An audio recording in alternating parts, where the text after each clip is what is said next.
And now we are officially beginning. So we're going to talk about secrets to leading effective, sustained change.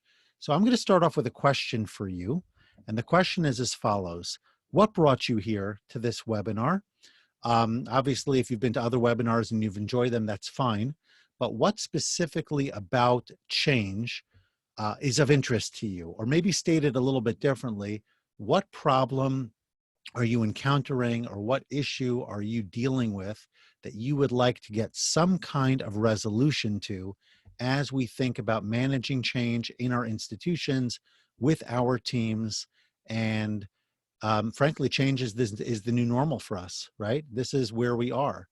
It's hard at first, it's messy in the middle, and it can be, if done right, gorgeous at the end. Okay, so Bob got us started. You want to talk about old set habits. I don't know if you're referring to your own or your team's or both. And how do we change habits? How do we make things different?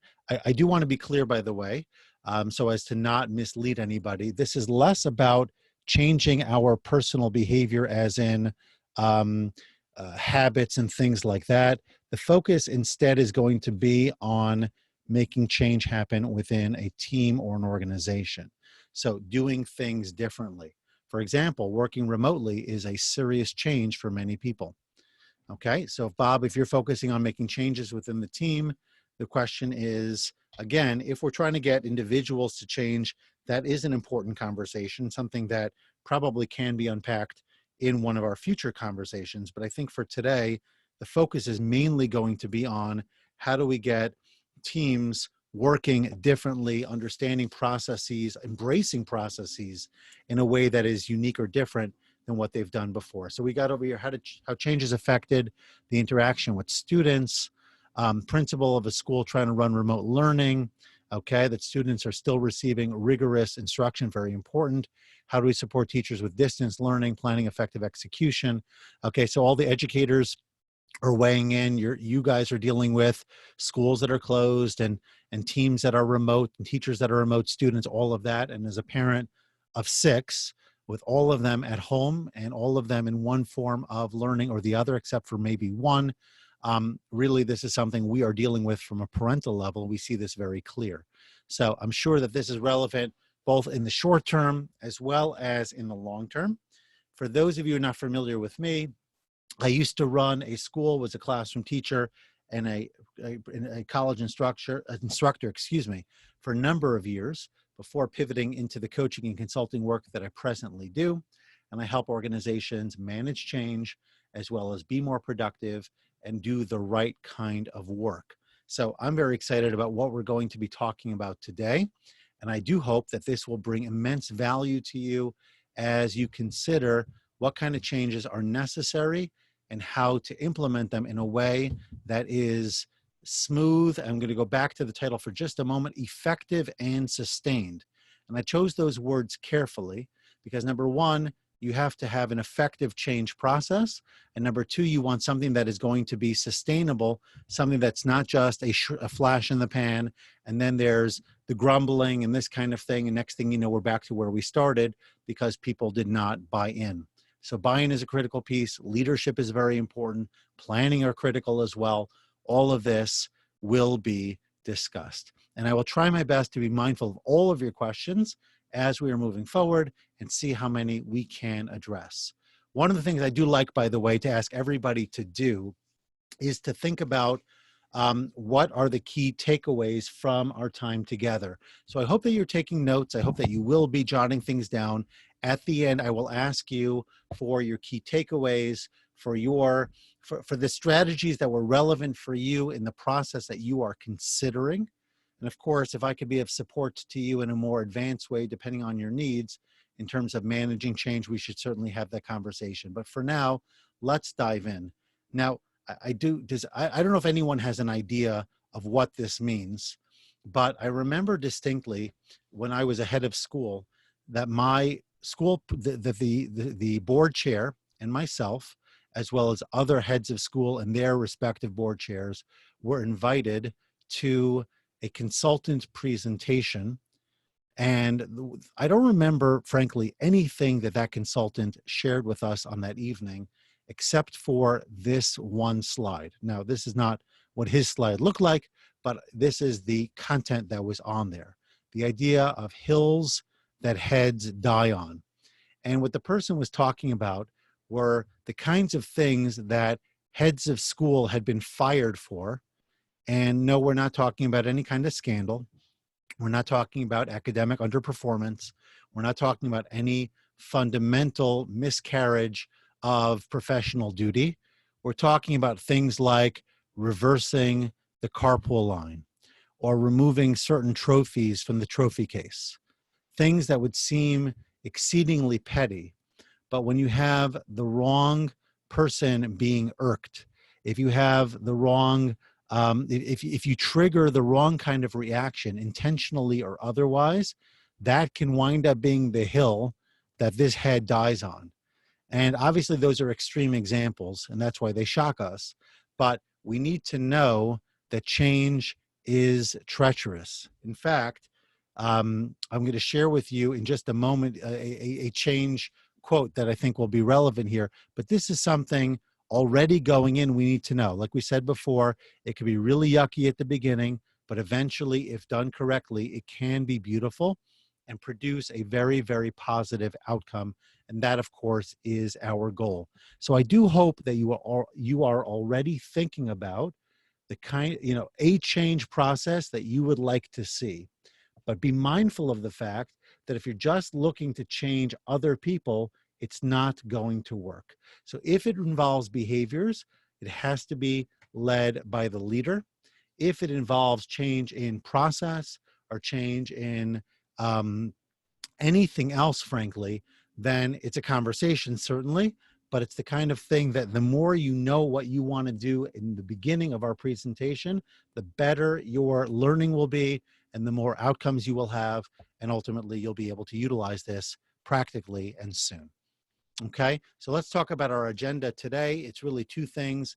Number one, to understand the importance of managing change, right? We can't just snap our fingers and expect it to happen and expect it to work. And the practical strategies of how to do it safely and successfully. Okay, just out of curiosity, actually, you know what, let's leave that question for now. We'll come back to it later if I choose to ask it. But for now, let's move into our next slide over here. Apologies with the transition. Okay, so part one is, why is this so important? In other words, what's the issue and what do we have to be mindful of as we consider this? So I thought we'd play a little game because it's Thursday and it's the end of the week and we're tired and we've had a long week, many of us. Okay, when I say of the following term, which I haven't said yet, I'm going to ask you to write down 3 nouns, 3 verbs, and 3 adjectives that relate to it. So you may want to take out a piece of paper and jot down the word nouns, verbs, adjectives, or even 3, 3, and 3. And when I introduce the term, I'm going to ask you to write down 3 of each that relate to or describe the term. Are you ready? Let's begin. Okay, so here's our term. Shocking, right? That here is the word change. So I'd like to do this game of word association with you. Once again, we want to have 3 nouns, 3 verbs, and 3 adjectives. Please write them down. Don't enter them into the chat yet. You will have opportunity to do so very shortly.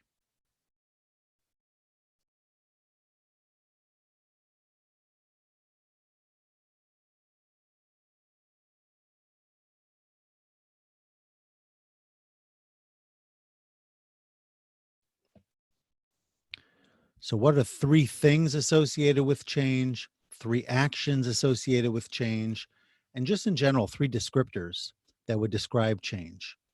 Let's begin with the nouns. What I'm going to ask you to do is just go through your list for all of these, by the way, and choose the one that you want your answer to be. So in other words, if you wrote down 3, which I hope you did, choose the one that you think is most relevant and enter it into the chat. A noun relating to change. Adjustment. Thank you, Marianne.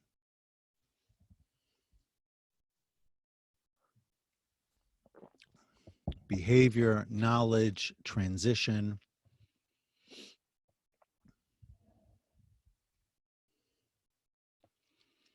Excellent. We're looking for nouns relating to change. So far we have 4. Let's see if we can get some others to contribute to this list as well. Improvement. Thank you, Emmanuel. Responsibility.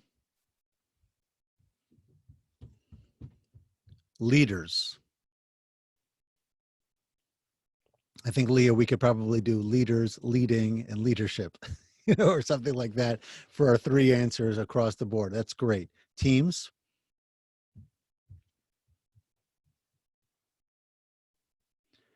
Okay, so as these answers are coming at this point, for those of you who are ready, because I do want to be mindful of our time, I'm going to ask you to now start to include your verbs. So for verbs, just put maybe well, I'll know it's a verb. All right, so you could include nouns or verbs. If you haven't done the nouns yet, you could do that now. Add a verb, something related to change. Provide, act, communicate, become,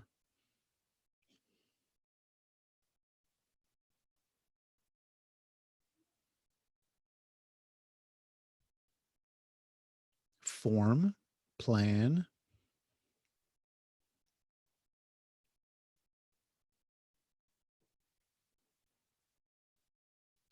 see if there are any others here before we move on. Okay, keep those coming. Guide, thank you, Heather. And let's now think about the adjectives as well. What are some words that you would use to describe change? Therese, thank you. Influence. I need to influence others, guide them, plan, form, and develop. Different, mental, internalized. Okay, I assume that those are your adjectives. Good. Thank you, Bob. Challenging. So different and challenging. This is a hard thing, confusing, difficult, unknown. Control, or perhaps lack thereof, depending on where you are in the process. Thank you, Emmanuel. Okay, so keep those coming as we transition here, right? There's a lot of words, a lot of visions: viable, dynamic, lead. Yeah, that's the good stuff. We want more of that, okay? So let's see how we can make it happen. All right, here is a quote from John Kotter. John Kotter is one of the leadership experts out there, and he is very clear in his research that most large-scale change efforts fail. So the probability that you have actually experienced a failure and your people know that and are pessimistic, therefore, about trying something again is very high. Okay, so if this has happened to you, please write the word agree. Now, when I say happen to you, either as the leader or as somebody on a team watching a leader fail and then sensing that the team is not prepared to go in with the leader again.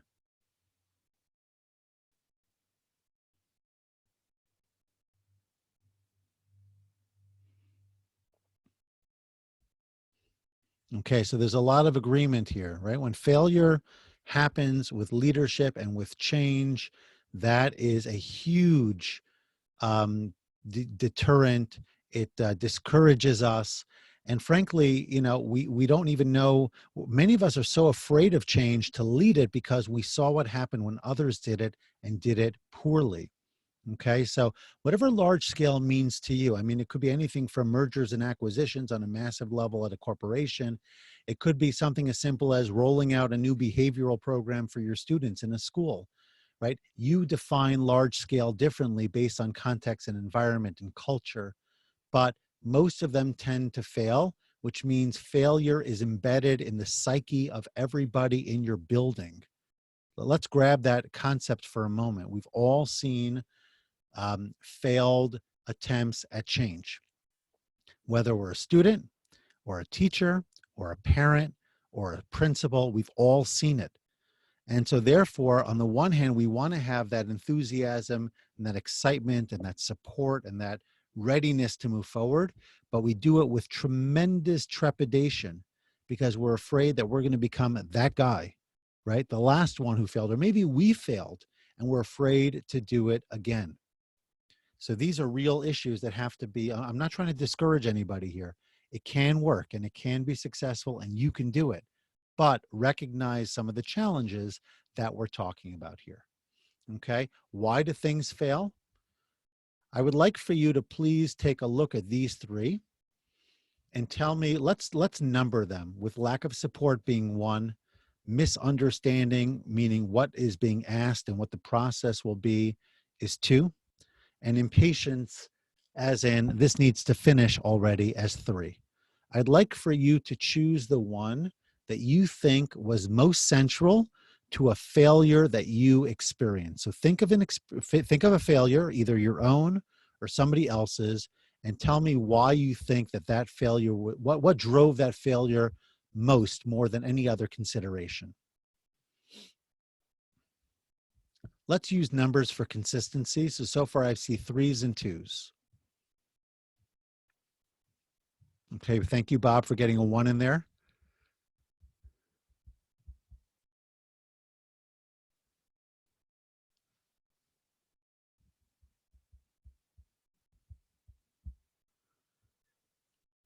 Okay, so all of these certainly can be factors. And by the way, I would encourage everybody on this call to participate in the chat. Feel comfortable, please, to do so. There is no right or wrong here. We're all contributing together. So I'm seeing some names again and again, and I really, really appreciate all of you who are here and all of you are contributing. Use the chat judiciously, but also generously, because we learn from each other when we contribute. Okay, so lack of support. We'll talk about that. That's a critical piece, right? The leader doesn't have the proper support behind him or her, or support in the concept. The idea of misunderstanding what change really is, what's involved when we change things, right? Not understanding the human dynamic here, the resistance to change, or not understanding the process necessary to implement the change. And then the impatience piece of not giving it enough time to work its way through. All of these are significant and worth unpacking. Okay. One more, actually, this may be my first quote. I think I have two from John Maxwell today. Okay. Here's a piece that I want everybody to understand. And I would say, if you came out of today's session just by understanding this concept well, it would definitely be worth your time. People buy into the leader before they buy into the vision. That is a statement from John Maxwell. Please type in agree or disagree and feel free to add commentary as you see fit. People buy into the leader before they buy into the vision.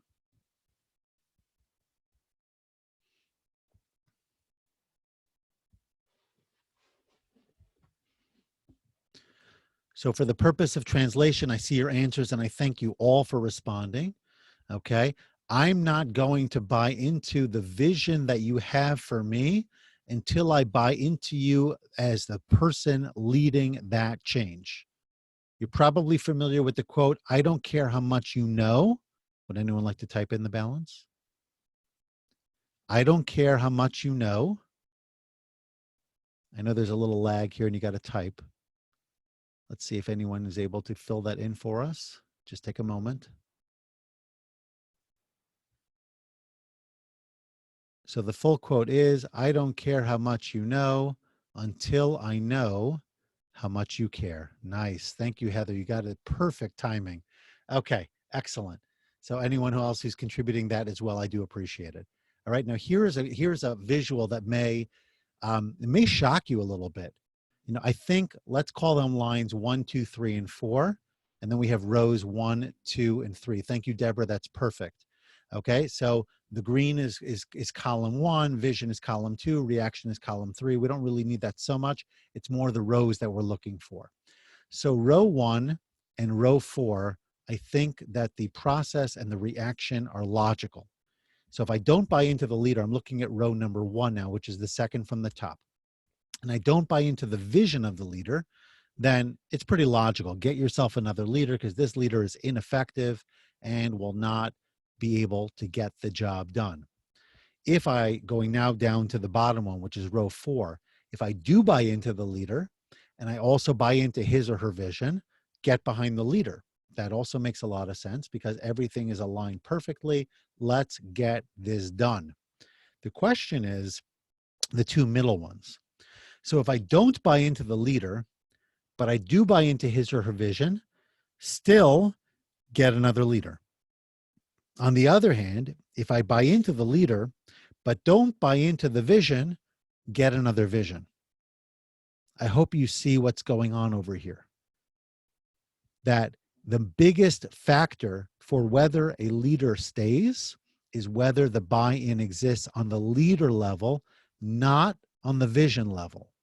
If I buy into the leader, I'm willing to stick with the leader even when I don't agree with her vision, because I fundamentally agree with her as a person. I connect with her. I trust her. I feel that she's the person to bring us to the promised land. And even if she's off course a little bit, we can course correct. We can figure this out. It will happen, right? People don't want leaders to fail. That's a misconception oftentimes leaders have, because we can tend to be a little bit neurotic and we oftentimes are lonely. And so we're concerned about what other people think of us. In reality, in most cases, people want leaders to succeed, but they have to believe that the leader has their back and is prepared to work with them, not against them.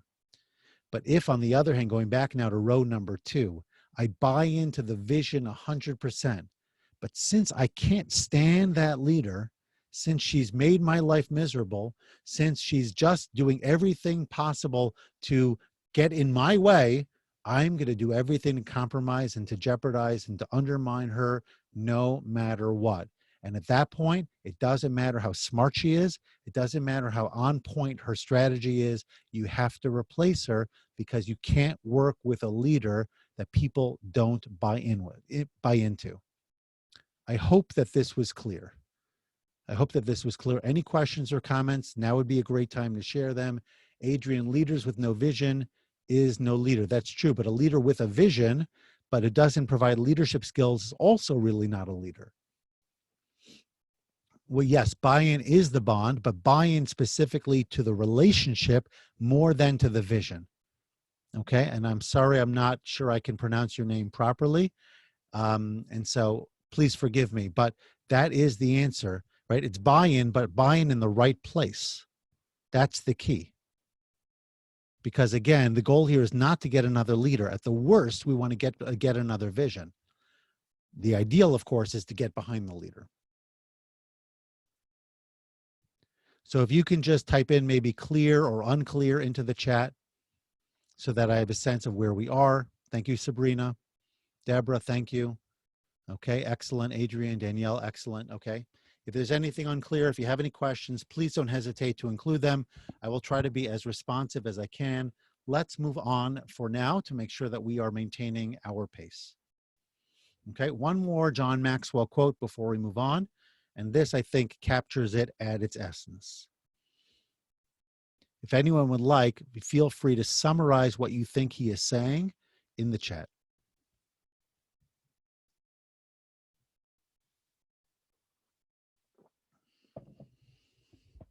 Think about it in the context of the slide we just looked at, the idea of separating the leader from the cause.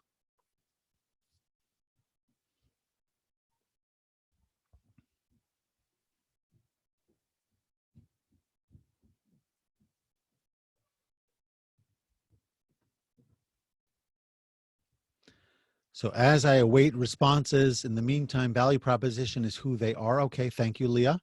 Right, really a great start.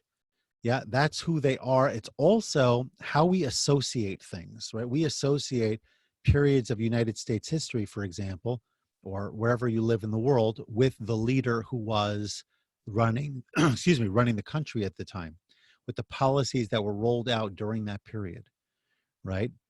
So the leader drives the cause, and if you don't separate them, you don't say that this governmental program or this decision to engage in war or this decision to do X, Y, or Z is somehow separate from the person running the country, organization, institution at the time, right? The two go hand in hand. Even if technically speaking, the leader's not even driving it, but if it's happening under the leader's watch, the two will invariably be connected. And again, if the leader is not popular, right? Think about many presidents. You will oftentimes see these guys who kind of like go around and they interview people in on the street or wherever, and they'll use terminology, and the people who are listening think that it's the policy of a president that they don't like, or a political party that they don't like, and they'll have a negative reaction even if the policy itself makes sense to them,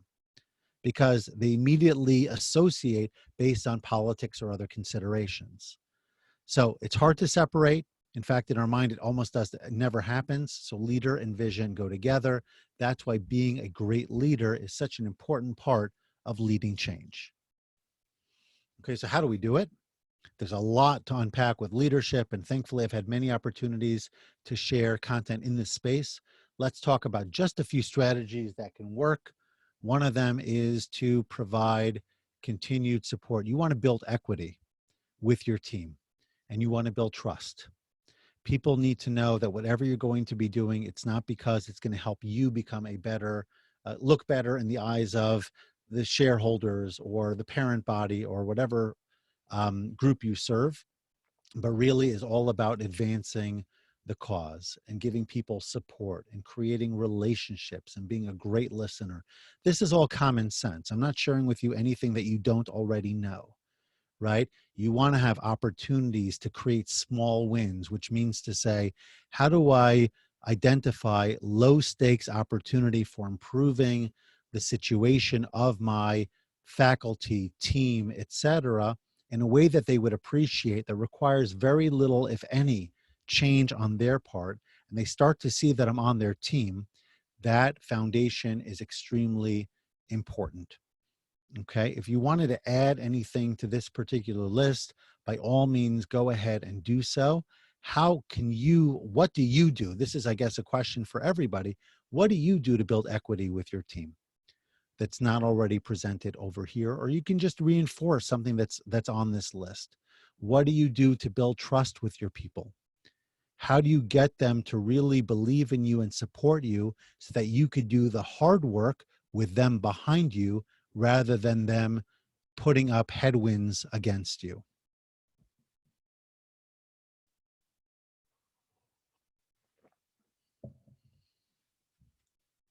Okay, honesty, success. Thank you for that, Bob. Adrian, always being ready to support them to success. Okay, thank you for that. That was great. Create a team spirit. Acknowledge successes, connect and be honest, be empathic. All of these are very helpful. And by the way, in this environment in particular, change happening in an uncertain framework is that much harder to do, right? It's one thing to engage in change when everything is stable. It's much harder to engage in change when everything is fluid and uncertain. So we want to acknowledge the realities here. And at the same time, that doesn't mean that we therefore have to sit tight and wait for the whole thing to blow over before we can implement change. It's acknowledgement, it's building relationships, it's all of that, and then kind of moving your process forward from a position of strength. Okay, lots of great ideas involving them in the process, create opportunities for them to win and to acknowledge that. Thank you, Sabrina. Sorry, I'm not identifying everybody by name. Work on their weakness to strength. Adrian, I'm not sure if you mean that you're helping them become stronger in what they do. So that kind of creates a deeper relationship. Okay, excellent. Carry your team along. Great feedback, everybody. Let's talk a little bit about trust. Now, if you've been on other webinars of mine, you know that I am a big trust guy, at least try to be. Let's talk about how you build trust because it's critical. I've used this model a lot. What I'd like for you to do is look at the 4 quadrants and tell me, of these 4, which do you think is most important, specific to our goal of implementing and managing change? Is it able, that people feel that you are competent, you know what you're doing? Is it B, believable, that you act with integrity, that you keep your confidences? Is it C, that you are connected with your other people? Or is it D, that you are dependable and you do what you say you will do? There's no right answer. Just curious. Please put A, B, C, or D, or you could type out the whole word, whatever your preference.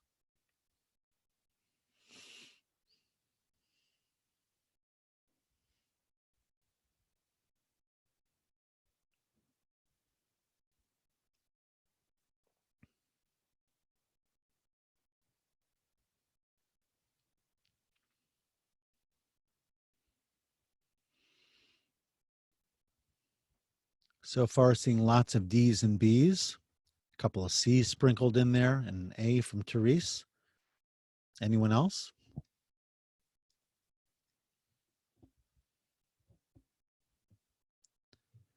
Well, yes, I would agree that all of those, I'm assuming your first name is Jonathan. If I'm wrong on that, please let me know. But it's, all of these are important. Don't get me wrong. I was simply asking the question, which one of all of them would you say must be a leader's focus when trying to implement change? And a lot of you said, let's talk about B and D, because those are the ones that got the most response. So number one, I have to be believable, which means if you tell me something that's intended to be shared privately, I keep it as private. If I'm wrong, I admit it. I'm honest, I'm open, I'm sincere, I show respect. Right? These are valuable because, again, a lot of change management is not about the vision, it's about the connection with the leader. So if I'm a person of integrity, that's something that people can get behind. Let's talk about D, dependable.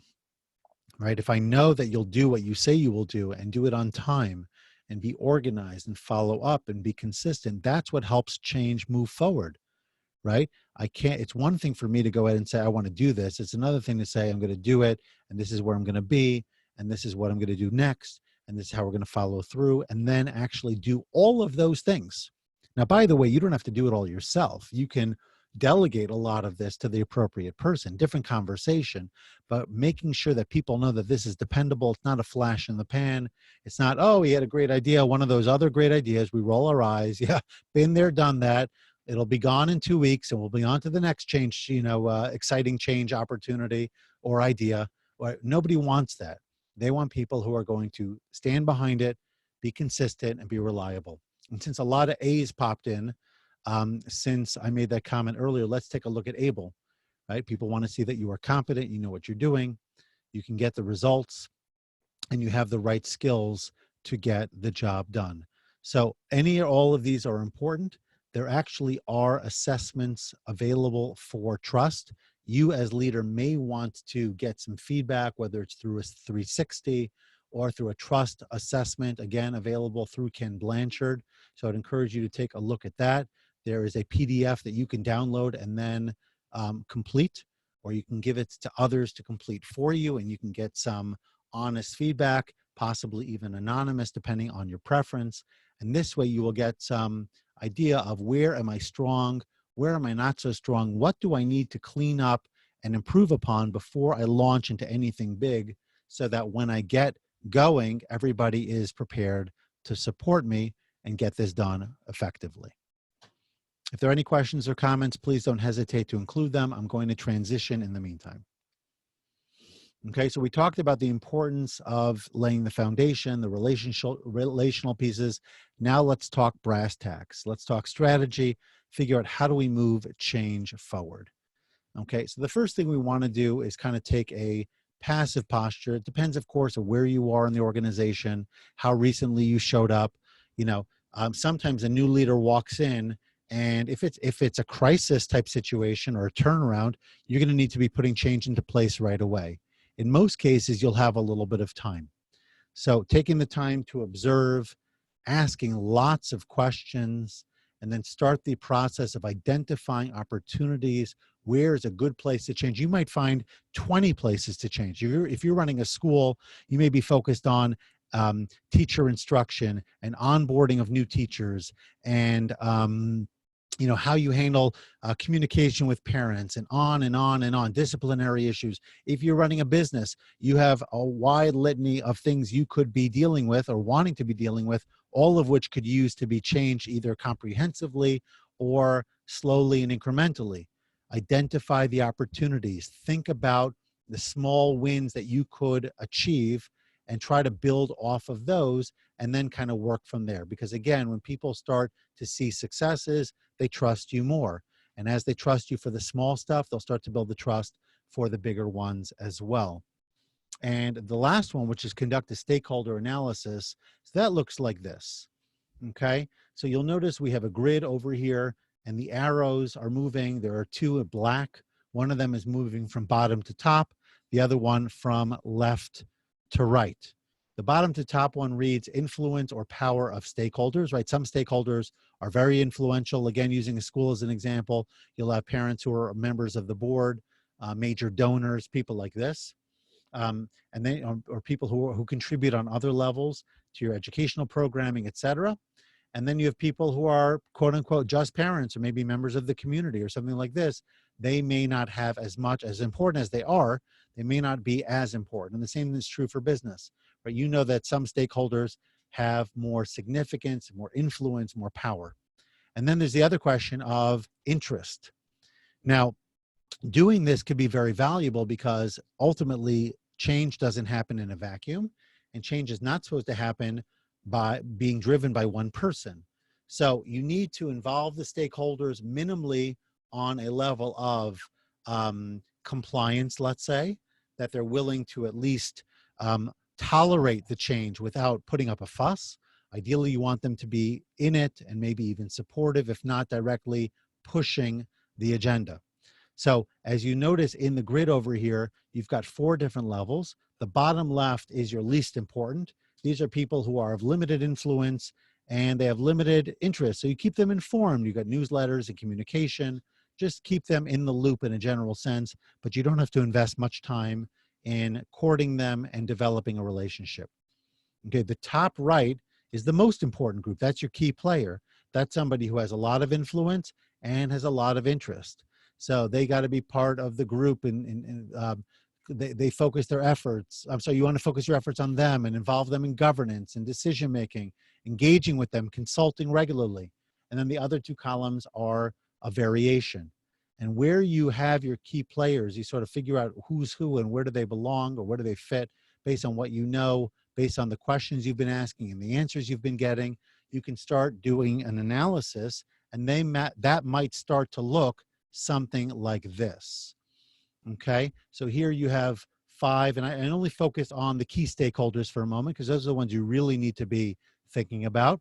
And you create a metric, something along these lines. Where are your people at? Are they all the way on the left? Are they opposed? Are they willing to let it happen but not prepared to do much about it? Will they help it happen? They'll step in and they'll contribute. Or are they going to make it happen, right? They're going to take the lead and really push this thing forward.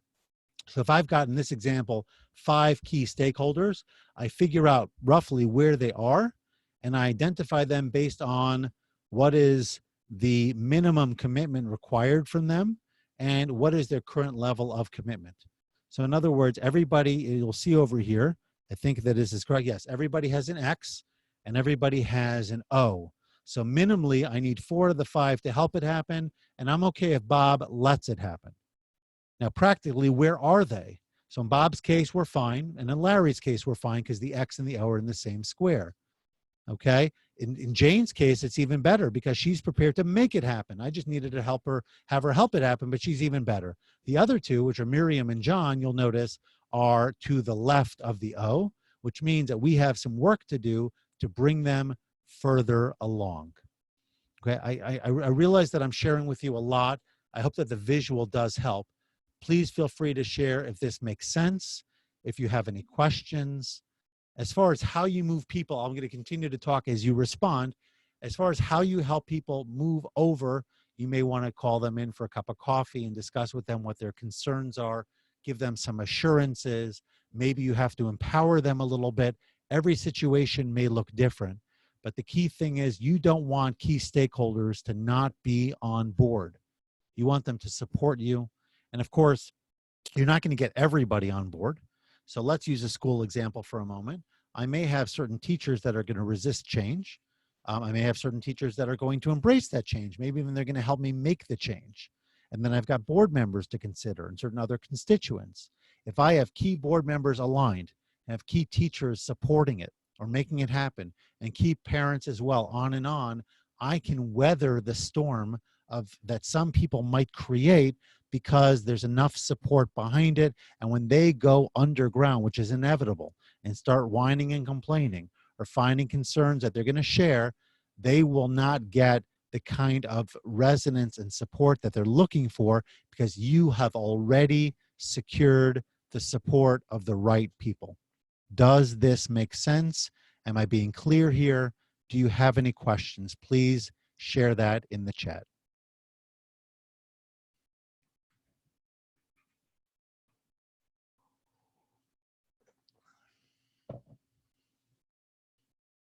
I will tell you from personal experience that so much more, in my experience, I could have accomplished as head of school had I done a better job of managing change from the beginning.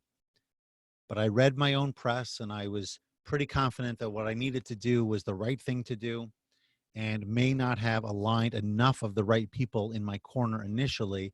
And I spent too much time afterwards as a result, picking up the pieces, cleaning up the mess, and it didn't allow me to accomplish as much as I would have liked, again, because there was too much resistance to some of the change. And by the way, I do have a book that I've written. I'll just type in the title here real quick. It's called Becoming the New Boss, and it's available on Amazon. It's called Becoming the New Boss, The New Leader's Guide for Sustained Success. And the idea of the book was really to be the guide for those, for everyone who comes afterwards, to avoid some of the challenges that I encountered. In fact, I was able to pull up the link real quick. So here it is, in case you were interested in taking a look at it. But I do talk about change management quite a bit because, frankly, that was a major factor for me. Okay, so let's get back to where we were. Sorry, just want to make sure. Okay. Any other questions on this before we move on? I'm going to assume the answer is no, but if the answer is yes, please don't hesitate to include them. All right, so we have our key stakeholders in the right place. Now it's time to move things forward. So you got to delegate and you have to communicate. Delegation we've talked about a lot, so I'm not going to spend much time on it here, but you can't advance change in most cases if it's meaningful if you're not going to share responsibility with others. Let everybody know what's coming.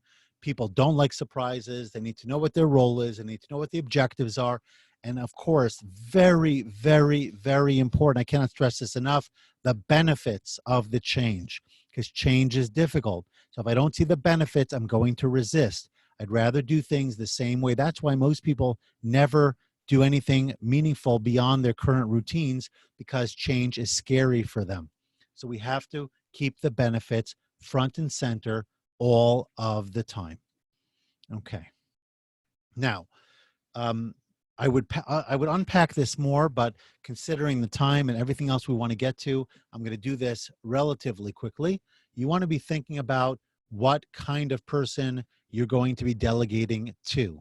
Now, the ideal in this model, which is the situational leadership model of Ken Blanchard, the bottom left, which is S4, I'm talking about the top picture now, that is your ideal person to delegate to, right? They're self-directive. They don't need a lot of support because they're good, they're strong, they're capable. If you look at D4 at the bottom, they're high in competence and they're high in commitment. So they know what to do. You give it to them, you kind of hand the keys to the car and you say, drive it, with obviously some input, but not a lot, because they don't need it. People who are in the other quadrants, particularly S1, if you look at down below, a D1 just corresponds. They're low in competence, even though they're high in commitment, but they don't know much, right? D2 in some ways is even worse because their competence is still low and their commitment starts to wane after they get discouraged. The good news is they're starting to build some competence. So now they need to be coached. They still need some support in S3, which corresponds to D3, because their competence is growing, but their commitment still is somewhat variable, and they're still not super high on the competence level either, so support is necessary. And then, of course, if you get somebody into D4, then you're really in business. So that's the kind of person you want to be delegating to, but take what you can, because ultimately, if you don't delegate, you will not succeed. All right? Now, with implementation, a few key steps to consider. Number one, you want to proceed slowly where possible. I think we've made this point before, hopefully clearly, right? If you try to rush into it and try to bite off more than you can chew, in most cases, it will not succeed. Number two, provide ample opportunities for learning, right? People need to hear often, what do I need to do here? And how do I make this change? And what's expected of me? And what does excellence look like? Back and forth, continual conversation, meetings, learning opportunities, progress reports. Give people a chance to grow. They need to grow with you. Check in regularly for feedback. How are you doing? How can I support you? What's setting you back? These kinds of things, and assess people's progress as a result of that. So I'm checking in. How are we progressing? What needs to be adjusted? And whatever gains we've made, let's go ahead and reinforce them so that becomes part of everybody's habit and everybody's routine, and it no longer feels strange. Once you've established that, you could loop back and move on to the next one because you're building from strength and you're kind of building off of previous progress. And if people see I can make this change, then they're also more confident that they can make a subsequent change as well. Okay? Is there anything here that you would say is of particular importance to emphasize when it comes to implementation? Please put that into the chat. You could either do 1 through 5 going across from left to right. So proceed slowly where possible would be number 1, or you could type in a few words. Which one do you think is most significant or important for successful change implementation?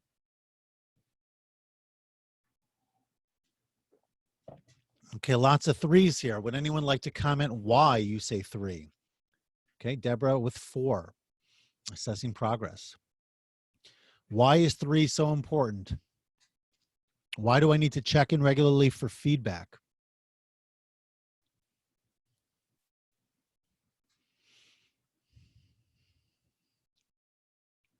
Thank you for the additional answers on the numbers there. 2 is also important. Yes, learning is critical. Course correct. Thank you. Still on board. These are important. Time to assimilate what's going on. Excellent. Good share there, Bob.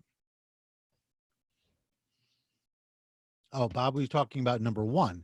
Okay, actually, I missed that. But either way, good share. Okay, emotional level of staff, assess progress. Nice. Yeah, you guys are great. Okay, let's keep this moving. So here is the change management model in its entirety. Let's begin at 12 o'clock and let's work our way clockwise. Okay, so the steps here to consider. Number 1, the visioning and detailed planning. We want to get really clear on what we're trying to accomplish before we move forward. Get your executive stakeholders supporting your efforts. Make sure that they're behind you. Check in regularly with them. Are you still with me? Is there anything that's upsetting you? Is there anything that you were hoping for would be different that isn't, etc.? Find out where they are, keep them on board, keep them supporting you. Constant communication, but also varied. The same way every time doesn't resonate with people, especially people who like to get their communication in different ways. So make sure you're sharing lots of communication over rather than under, and provide variety. Use assessments, maybe surveys or polls to determine how are we doing? Did we meet our benchmark? Are you satisfied? What would you like to see different? Move on to the next one, trainings, ongoing informal activities, ways to practice, ways to learn, ways to integrate. And then finally, as we move to about 10:30, reinforcement until the process becomes a part of the new culture. So once we have done it, once we've implemented, now let's reinforce it so that it becomes normative and the new normal of our environment. Over here, using the 6 around the clock, which one would you say is probably the most important? If you were to emphasize one thing more than anything else, with visioning being number 1 and reinforcement as number 6.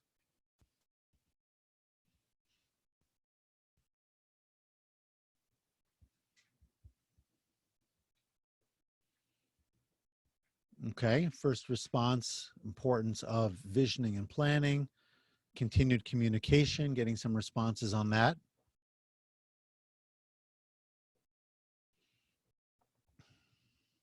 Reinforcement, more on the communication.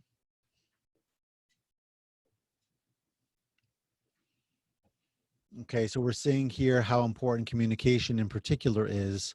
It's varied, it's continuous, it keeps people feeling connected, and it also doesn't let them speculate about what's going to be or what might happen.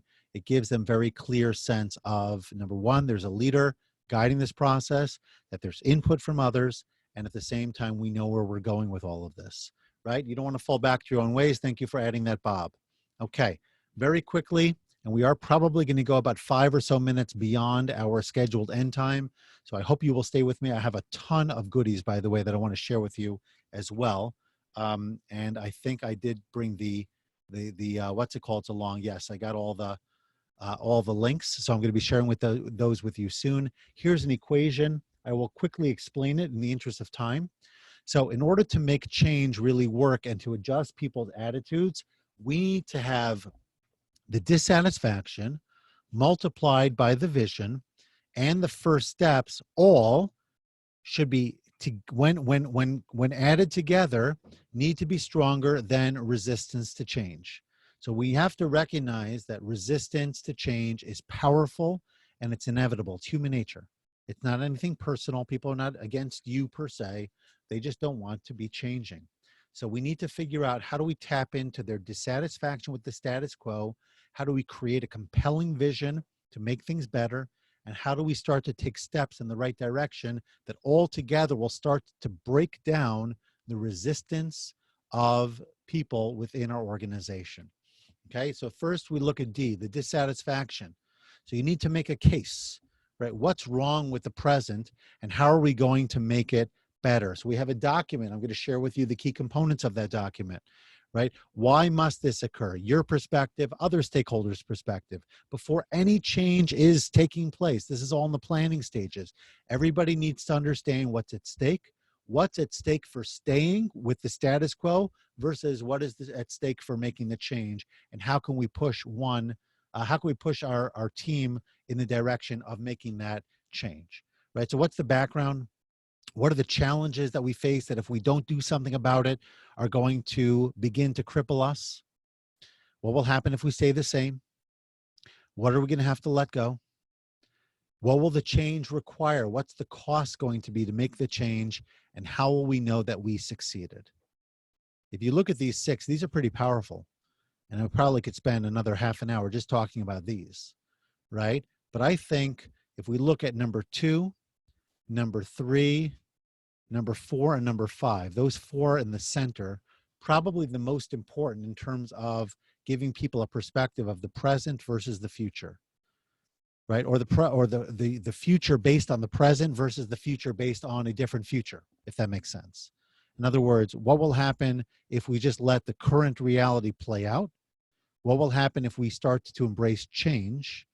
And then as a result, we can project a new future based off of that. All right, so these are questions we want to be asking ourselves. All right, number 2, sorry for not spending more time on it, but I do, again, want to be mindful of our time. Create a compelling vision. What will it look like when we're done? And the clearer we are with more adjectives and more descriptors of goodness, the better it's going to be. The more people will get behind it, the more we're tapping into people's emotions, which is a powerful motivator for change. Okay, then we have the first steps, right? Create some milestones and targets, start to publicize our successes. These are the things that we've done. These are the things that we've put together, et cetera, et cetera. All of those will be, if we can build them together and create a compound effect to overcome the resistance, then we're in business. Because as soon as change is introduced, resistance is awakened. And people start to complain and exaggerate and say, oh, it's not going to work. Right? Because fear will always trump opportunity when presented side by side. I want to say that again because of its importance. If I've got opportunity, right, something that I can get, on the other hand, I have fear. I have the kinds of things that are holding me back. Fear will always trump opportunity when presented side by side. If they are presented as more or less equal, then fear will win. I have to overwhelm fear with positivity and with opportunity for fear to be put. It won't disappear, but it'll be put to the side because the opportunity is just too great to ignore. That's what we're trying to accomplish here. Okay. So I'm going to leave you with these final 2 questions, but don't go away even after these because I want to share all those resources with you. Question number 1 is, why is it important to manage change carefully? That's how we got started. And number two, what strategies did we discuss to help safely and successfully advance change? So let's actually focus mainly on the second one, if that's okay. Please type into the chat a strategy that we discussed today that you think you can use to help you manage change effectively in the future.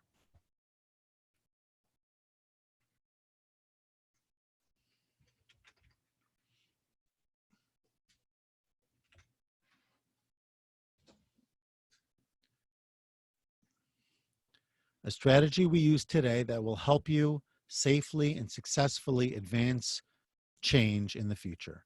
Getting buy-in, communication in advance or to advance, but I think in advance would also be true. Okay, great.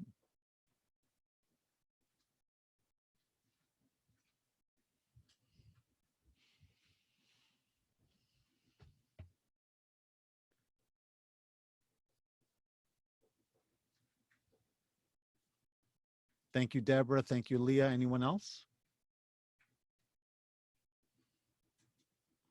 Your key takeaway from today, something that's a strategy that you will use, build buy-in. Thank you, Joyce.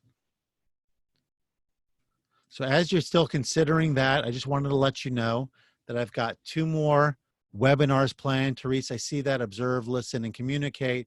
Sabrina, taking time to map the implementation of change model to our current situation, define milestones. Really good stuff here, everybody. Okay, these are probably the last 2 before the onset of Passover. So that begins, just so that you know, on Wednesday evening. So I'm going to keep Wednesday off the list. By the way, there's a typo here I see. It's Monday and then Tuesday, not Monday and Thursday. All right, you can find this on my website where I keep all the information about new webinars. I just put that into the chat. So please take a look at that and feel free to contribute to participate and register for those. So again, Monday and Tuesday, each at 2 p.m. Eastern time. Thank you, Danielle. Get people to buy in. Yeah, that's critical. All right, let's move on here. How can you support my mission or help support my mission to keeping these webinars free for any educator that wishes to participate?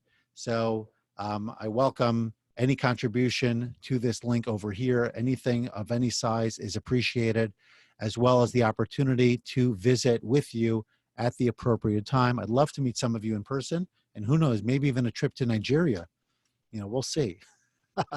Hope that was okay. I'd like to also share with you some resources. I'm going to include them all at once, and then I'm going to unpack them one by one for you. These are all things that you could be downloading and taking and learning from. So the first one is a ebook on stress. Somebody had a hard time downloading it because I had the wrong resource in there, but it does work. I checked it today.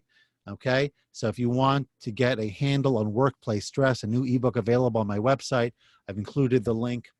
I've also included links to these productivity tools, to a blueprint, a productivity blueprint, as well as a productivity assessment. So if you want to find out, are you as productive as you can be, take the assessment. If you want to really understand what productivity is and a blueprint to success, grab the blueprint. If you want to manage stress, both your own as well as your team's, grab a copy of the ebook. Lots there and so much more on my website as well. And I certainly would encourage you to visit and to sign up for whatever suits you, the blog, the podcast, lots of goodies there. And I hope that you will continue to join me on these podcasts these webinars, because this is a place where we create community, where we learn from one another, and where we build our learning base so that we can be successful for the short term as well as the long term. So I'm going to take this opportunity to say thank you for coming and have a great day, to stay safe, a blessing to all of us to be healthy and well and to be able to restore normalcy in our lives sooner than later. And I hope you all had something in mind when we talked about change management that you could be tapping into, so that when you get back into your process, whether it's now in a virtual context, many of you discuss virtual teaching or other school-related activities, or it's back in your office environment, you will be able to implement, and you'll know that you have the tools in place to get it done in a way that is relatively easy, certainly more effective, and definitely more sustainable as well. It's been a pleasure having you here. Have a fantastic day, and we will talk soon. Bye bye now.